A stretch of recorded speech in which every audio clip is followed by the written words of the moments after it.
Hello everyone, let's jump into Tarkir Dragonstorm. I'm so excited about this set, and there's a lot to go over. It's pretty complex, so I decided to split my normal pre-release guide into two parts. This first video is going to be the mechanics overview, and then later I will come out with the pre-release guide. If you're watching this video a few days after this has come out, the pre-release guide is probably already out. Be sure to check that out. That's where I'm going to talk about all the different colors, the combinations, the decks that you're going to make, strategy. This is just going to be about the mechanics, and I will be spicing it up by, of course, talking about some of the combos with the mechanics and how I see them playing out, how relevant I see them being in Limited, and we'll go from there. So let's just jump straight in and start talking about these mechanics. Omens are a new type of instant or sorcery. They function similar to MDFCs, in that they are stapled or attached to another card. In this case, they're always dragons.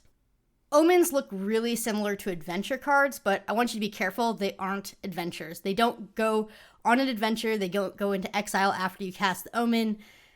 It is different.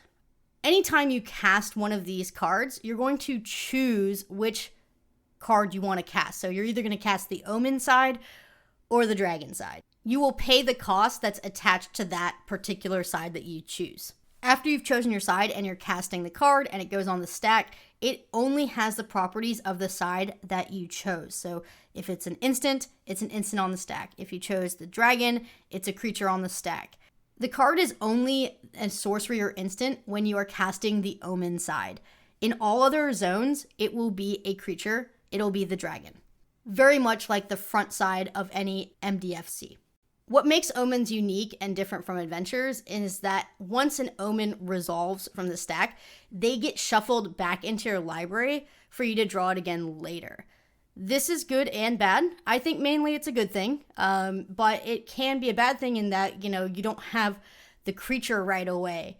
You would have to redraw the card to be able to then later cast the creature side. Or what I think is such a big benefit of Omens is that you can recast the instant or sorcery side again.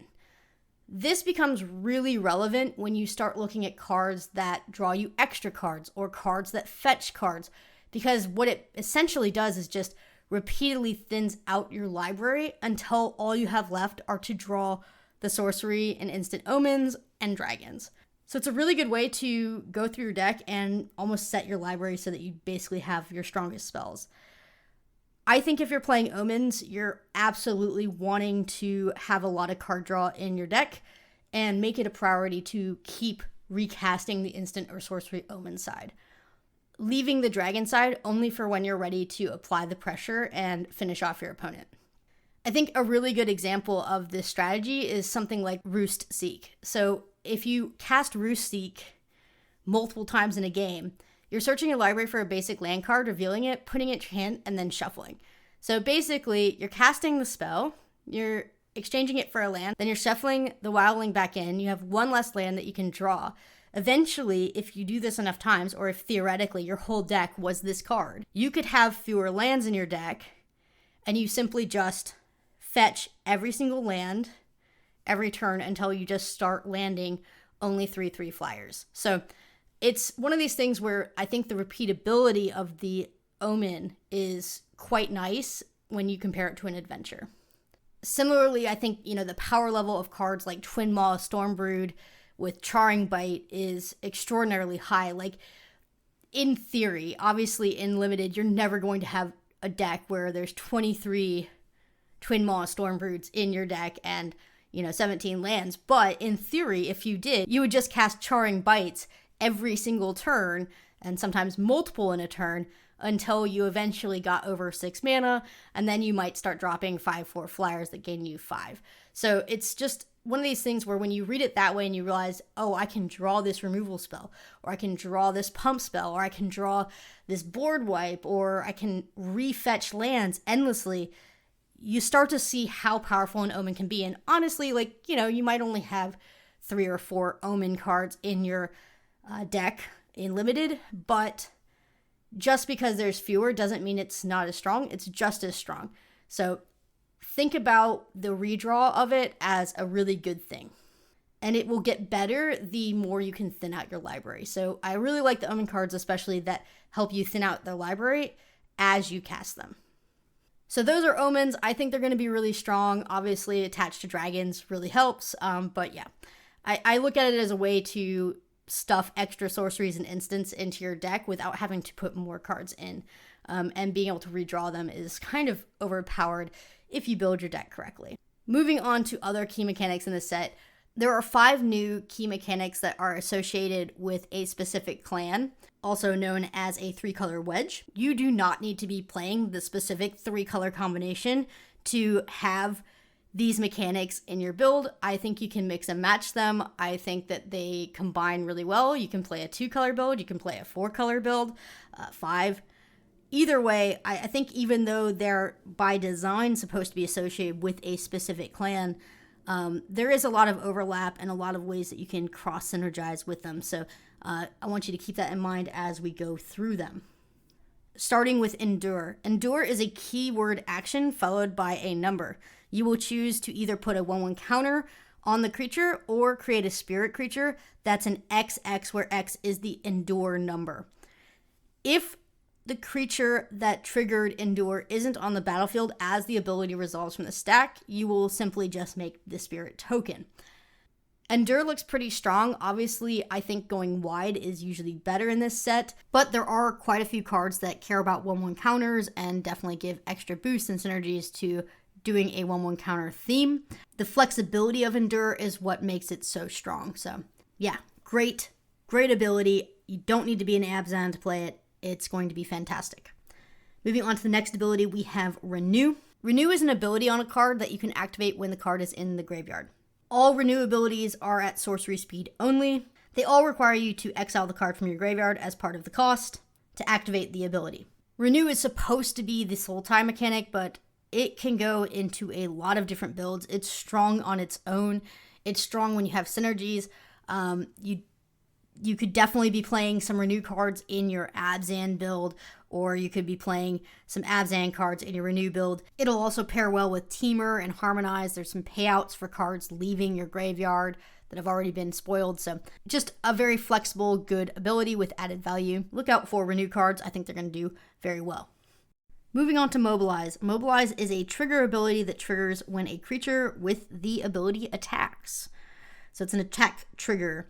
When you mobilize, you're going to create X, tapped and attacking 1/1 red warrior creature tokens, X being the number after mobilize. Sometimes the creature will literally have an X, and you'll create however many it specifies for the X value.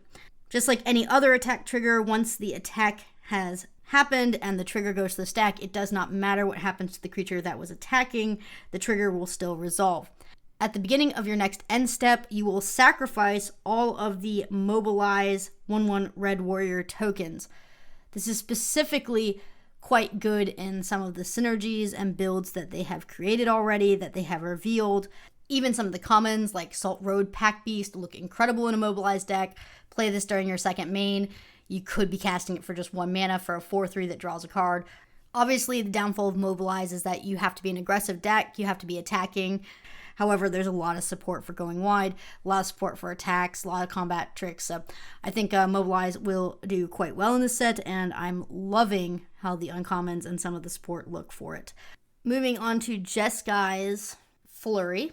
Flurry abilities are triggered abilities that trigger whenever you cast your second spell in a turn. So basically, we're looking at spell slinging, trying to get a chain of spells going. It's important to note that even if a spell gets countered, it's still a cast spell for that turn. Creatures with Flurry would need to be under your control on the battlefield to see the second spell. So if they are their first spell and then you cast a spell afterwards, their Flurry would trigger. There haven't been a lot of Flurry cards revealed yet, but I think Flurry is a natural match with Omen cards in that Omens allow you to have more instants and sorceries to be able to cast and recast. Obviously, I think a Flurry deck in Sealed is harder to come by. Draft, probably easier. But we'll just have to see what else gets printed. I think Flurry is good in general. We'll just have to see how many more cards are printed to support the archetype. for Jeskai to see how viable it is, but it does slot into lots of different decks, including Teamer and all sorts of other things. So I don't think it's bad. I just think I need to see more before I can talk about Flurry more. So we'll see that in the next video, hopefully. I also wanted to note that Flurry has cards that are technically printed for it, like Narset's Rebuke, that I don't think you should be deceived by this card. I think you could play this in any red deck, period. The fact that it adds Jeskai mana is pretty irrelevant. You could always use it for a 1 red and a 2 spell afterward. You still get the mana ramp. So I just don't think you should be colorblind in the set in limiting yourself to only, you know, the 3 colors that are appearing on the cards. I think you can definitely mix and match a little bit more than you would think.